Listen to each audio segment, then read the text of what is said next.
all right. Children of the night. And what we're looking for? We're looking for the light. So today we're going to be getting into some of that light discussion. All right. Of course, you don't know who I am. I'm Dr. Alim Bey. And we're going to be getting into metaphysics. I do have a doctrine of metaphysics, and it's actually from Emmanuel Bible College. And so what we're going to get into is the science of Africa, all right, and the real name and its origin. So let's go to the slide presentation right now. All right, so as we see, at one time we had Pangea. It was also called Mu or Asia, all right? If you go back to geography class, they would tell you that when all the land masses were together, all the so-called continents were together, it was named Pangea, which is a Greek name, which means all land masses. All right. Now, this is what you see on the left-hand side of the screen. On the right-hand side of the screen, you see Africa itself. The question is, what was Africa called at the time when all the land masses were together? All right. Dr. Khalid gives us his answer if you go and watch his last video that he did. All right. But if you look at Africa right now, which is to the right, you will see that it is connected to Asia. Okay. And Europe is actually Asia Minor. Notice that all the continents begins with an A and ends with an A. Antarctica, Australia, Africa, Asia, America, that's North, Central, South America. Each one of the so-called continents ends and begins and ends with an A. All right. So that means Europe, which begins with an E and ends with an E, is not a continent. It is part of Asia.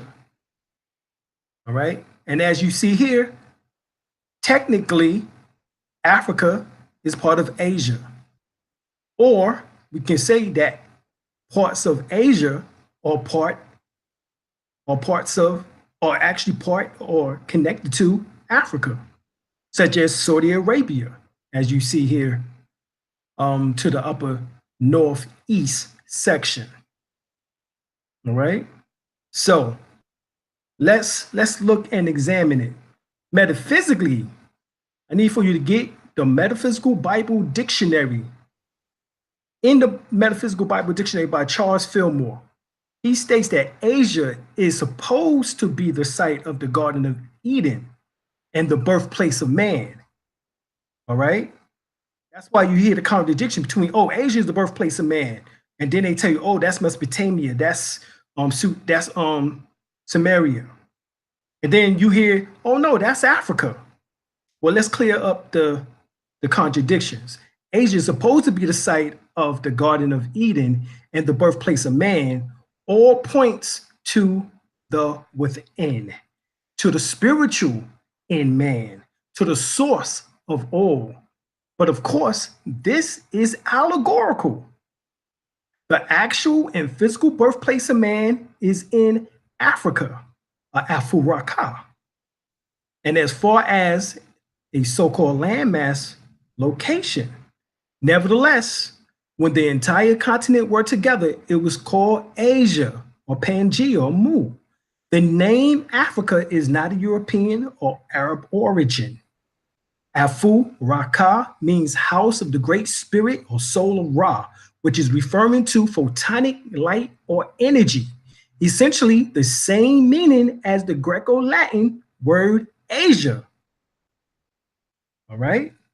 Now, for proof of this, you can get the pyramid mirror text of Pepi, the pyramid mirror text of Tita, the pyramid mere text of Men in Ra. Moreover, Asia also means body. Now, in Hebrew, Asia is Asia.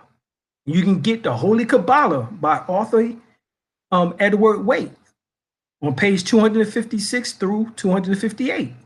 And he states that the word of Asia or of matter is that into which Adam descended at the fall. So it's talking about light descending into matter. That's Asia. All right. That's why you are called an Asiatic, or Europeans are called Caucasians, Caucus Asians. All right. And remember, Caucus means dead, Asia means body. That's why you have Orientals who are Asians. So everyone on the planet is Asian. All right. But we are Asiatics. So the word of Asia, which means the realm or the world of form, that's what Asia means. All right. It means body, but in Hebrew, Asia means the realm or the world of form. And it's of matter, is that into which Adam descended at the fall. Thus, in Acts 16:6, Asia refers to a state of consciousness impregnated by old, decayed, worn out material ideas that should have been left behind long ago by the one who would progress spiritually. All right? That's what it means. Asia, therefore, must signify the inner, the spiritual, in individual consciousness. Within lies the beginning of man's conscious existence, and wherein lies the dawn or rise of the light and wisdom of his new day of spiritual understanding and realization. All right? That's what the science of Asia means. And remember, we talk about also how it connects to Africa, Africa. Now, we find that the name Africa actually comes off the walls of ancient Kemet, or Temeri, as Dr. Ben referred to it as, Egypt. So you have Afu, which you can find this in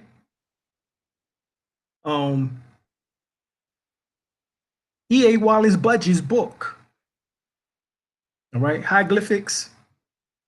All right. When he speaks about the hieroglyphics, and he says here, Afu is known as the carcass of the sun god of night, or the dead body of Ra.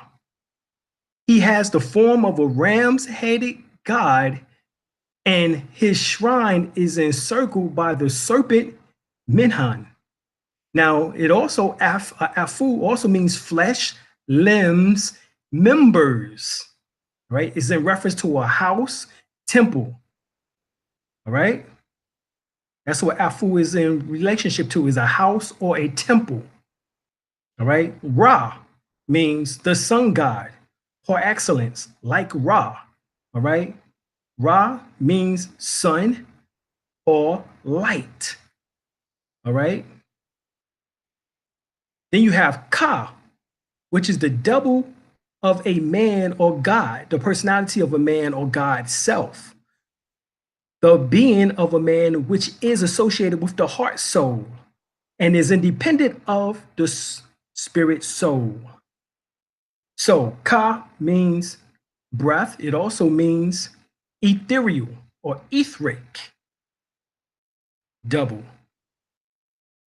right? That's your doppelganger, all right?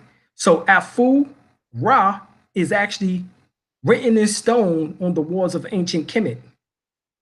Then you add Ka to it, which means spirit.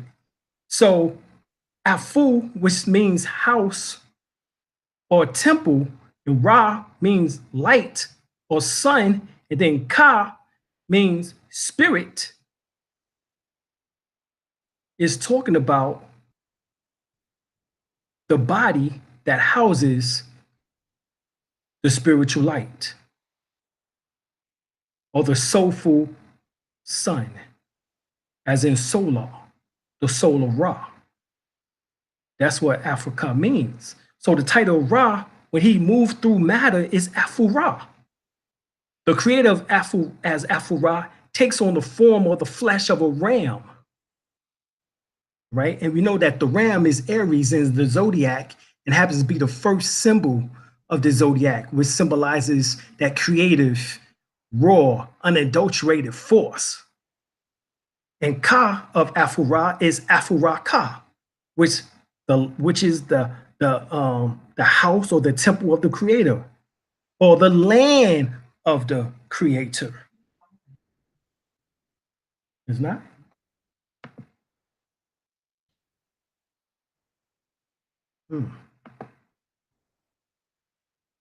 What about now?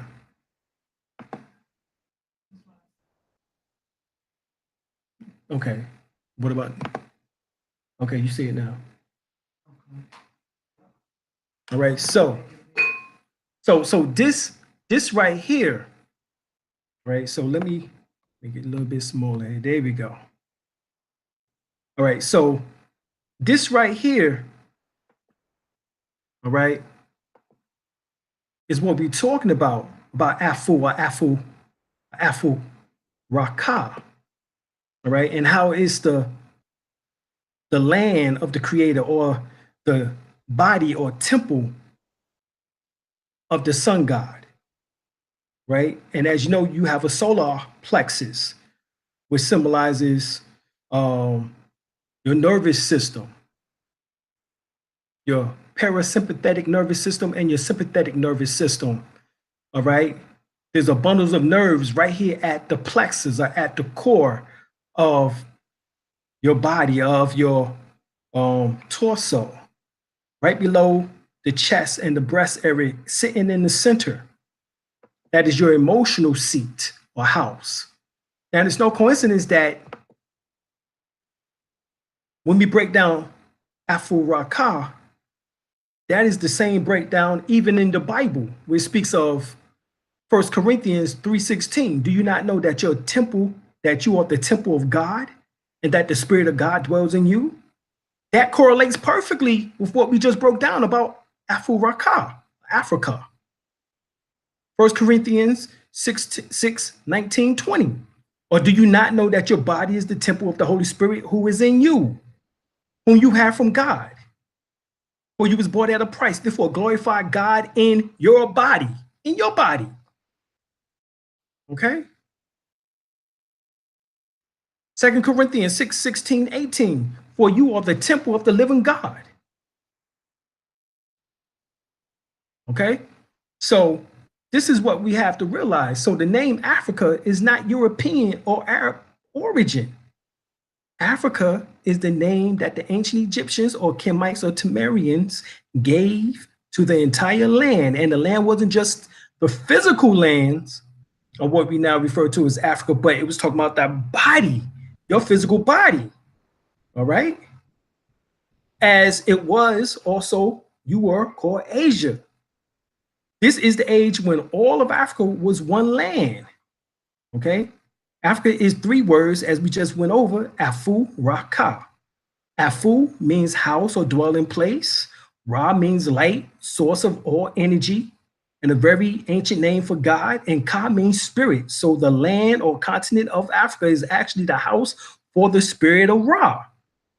All right, this is what we're talking about. That correlates perfectly with what we just talked about, even coming from the scriptures. Do you not know that you are the temple of God and that the Spirit of God dwells in you?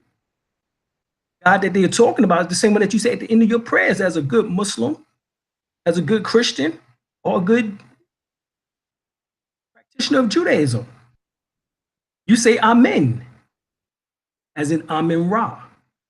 So that's that Ra energy again that we're talking about. And then, so we have to clear up these misconceptions because we have a historical thing in which that took place, all right, in which that Hannibal during the Second Punic War, he lost to an individual named Scipio. Now, what we're going to do is read some of this information, and hopefully you can pick out what we're talking about here. All right? Because this is something in which that you have to begin to start checking out.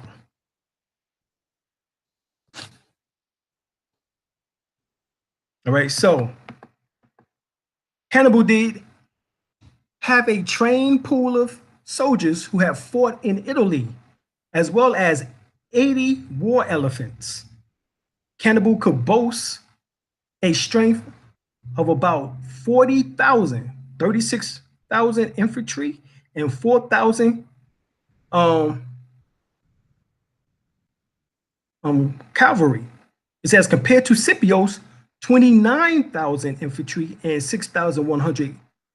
All right. And it says the two generals met on a plain between Carthage and Utica on October the 19th, 2002 BC at the Battle of Zama.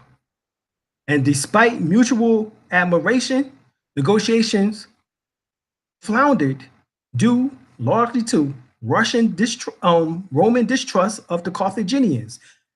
Now, who are the Carthaginians? Their parents are the Phoenicians, right?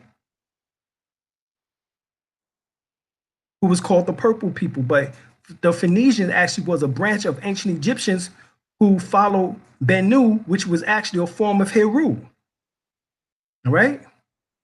And so the Carthaginians, as a result of the Carthaginian attacks on Saguntum, the breach of protocols, which ended the First Punic War, known as the Punic Faith, and a preconceived breach in contemporary military etiquettes due to Hannibal's numerous ambushes, Scipio was welcomed back to Rome. Check this out now. To Rome in triumph with the agnomen of Africanus. Now, what does agnomen means? All right. And it says he refused the many further honors which the people would have thrust upon him, such as consul for life and dictator. In the year 199 BC, Scipio was elected censor, and for several years afterwards, he lived quietly and took no part in politics. Now, look up what agnomen means, right? It says in Roman naming convention was a nickname.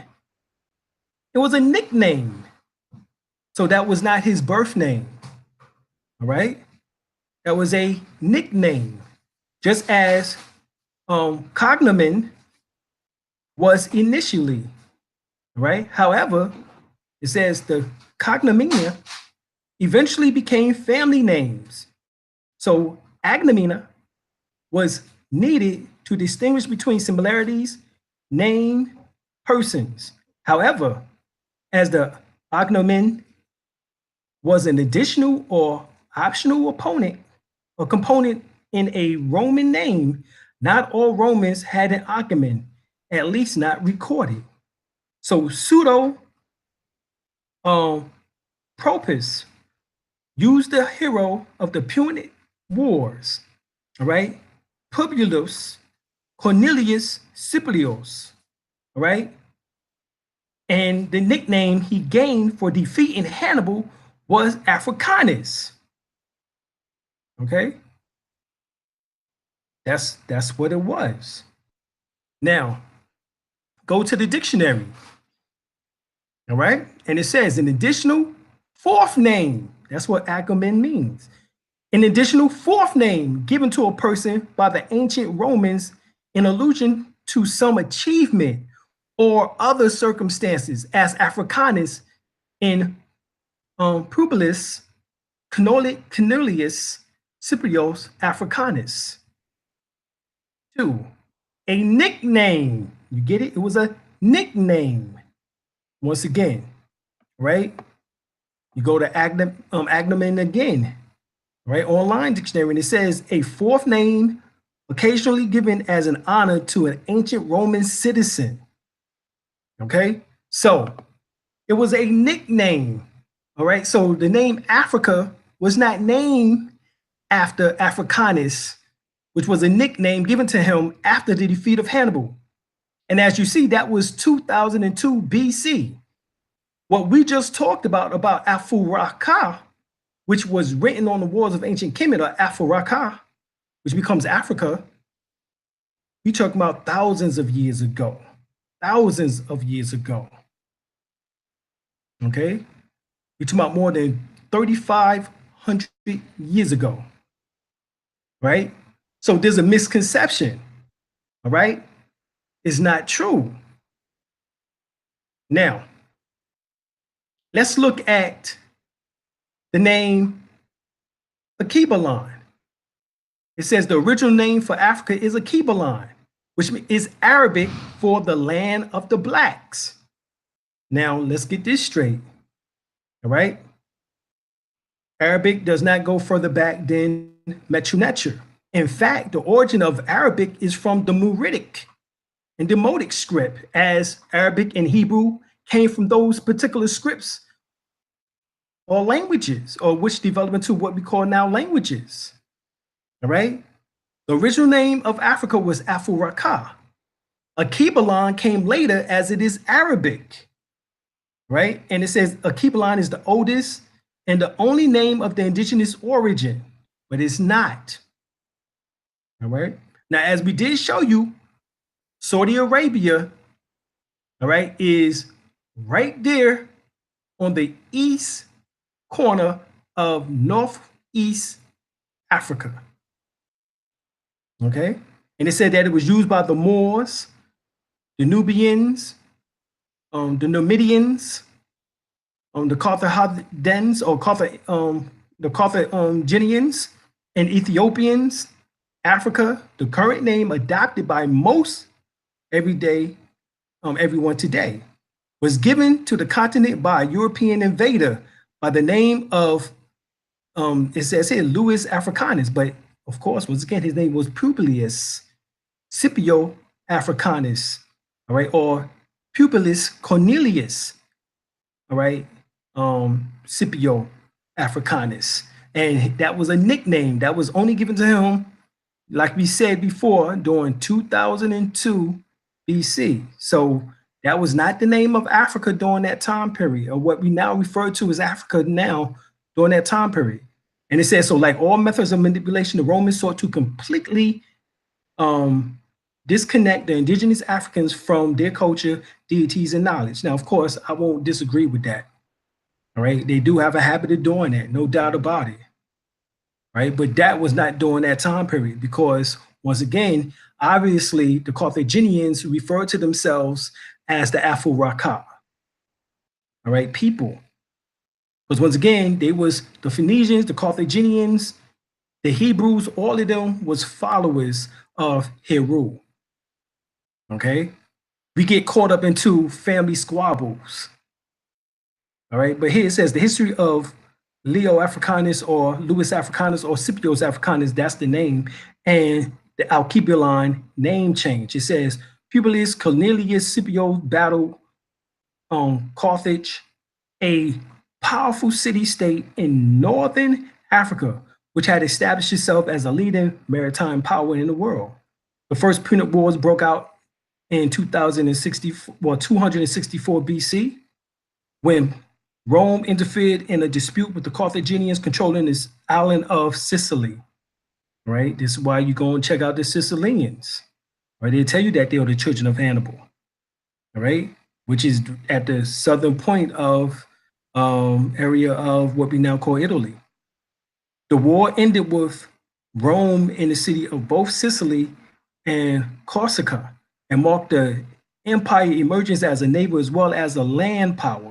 In the Second Punic War, the great Carthaginian general Hannibal invaded Italy and scored great victories at the Lake Trasimene and Cannon before. Now, Cannon is the same as Cannon, All right, but I won't get into that. He eventually defeated at the hands of the Romans Scipios in 202 BC, left Rome in control of the Western Mediterranean and much of Spain. In the Third Punic War, the Romans, led by Publius Cornelius Scipios the Younger, captured and destroyed the city of Carthage in 146 BC, turning Archebulan into Africa. This is what it said. But once again, they never addressed the fact that Afuraka, or Africa, is on the walls of ancient Kemet, in particular Afura. And then, of course, Ka, which means spirit. Right? So the spirit that dwells in the house of the sun, or the temple of the sun. All right. So it says Scipios then later adopted the name Publius Cornelius Scipios Africanus. So if that was later, then how could they have given the name Africa? All right. And we come to find out that it was a nickname. All right. So we know that that this has been said by several scholars and authors. However, it's not true based on the timelines and based on when you study Egyptology or chematology as it is known now. All right. So we just wanted to go over that and help people out with the basics so that they can know what's what. All right. And that this information. Now, Dr. Ben did state that it was Archebulan was the ancient name. All right. That Archebulan was supposedly the oldest or the only name of the indigenous origin. Right. However, when you study the Metu Neter, you find Afura and then, of course, Ka, and so Afura and then Ka comes Africa, so why they didn't put that together, I can't speak on that. But what we can speak on is that it's there. That's what we do know. Okay. And once again, not only did it refers to the land, but it referred to you, your physical body, and where God dwells at within you. Once again, Africa and the word Asia both refers to your body and where God dwells at within the body. All right. The power of God within you. All right.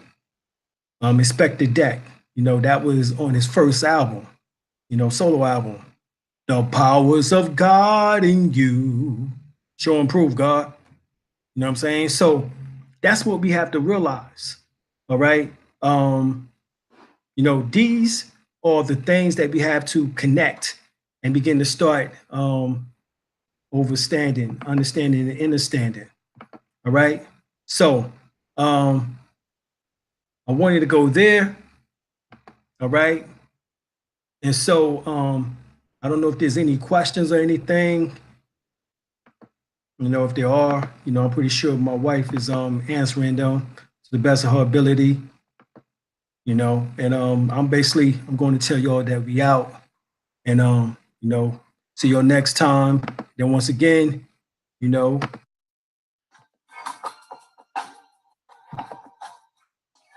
Children of the Night. And what we doing? Looking for the light.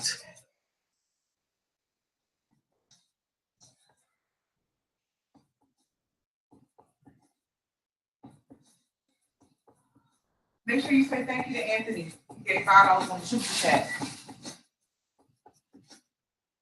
Yo, I want to say peace to Brother Anthony. Appreciate you for the super chat. Thank you. Thank you. Much appreciation. And to everybody else that was listening, hopefully you got something from this little, seminar.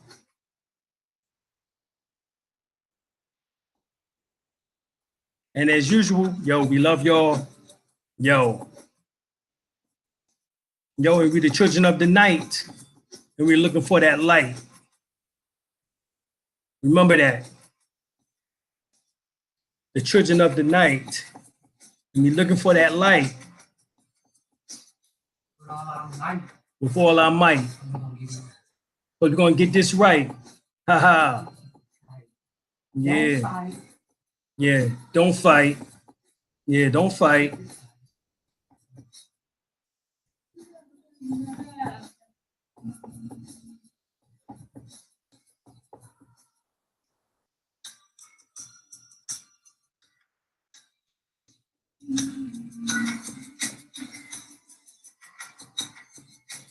We don't need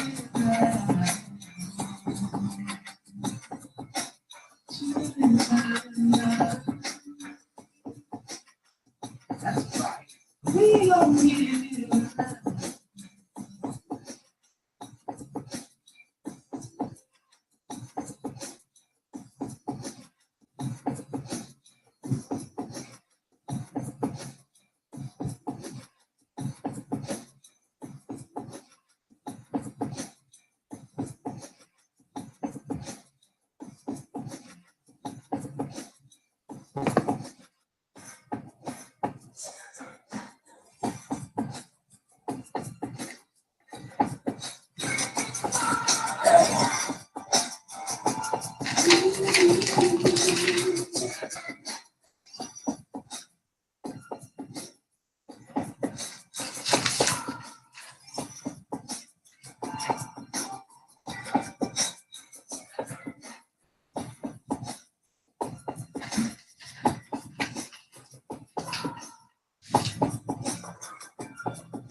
Peace.